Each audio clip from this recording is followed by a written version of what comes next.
Okay, so I just ran out of my Benefit Cosmetics Goofproof eyebrow pencil, but I'm still going to use the end with the spoolie because I love that. And I am trying the bellápierre Cosmetics Stay Put brow gel. Girl, she is stay put. I got that in my Ipsy bag last month, and you can see from the color on camera, it's dark. It's darker than the Goofproof. And I am in too deep already. It is so dark, and it's a gel, and the reason I use the Benefit Goofproof is because it's way easier to control. This is, I'm out of my league. It's too much for me.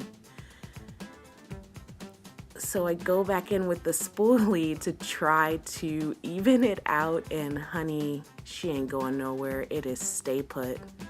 It's just too advanced for me at this point in my makeup journey. Thanks for watching.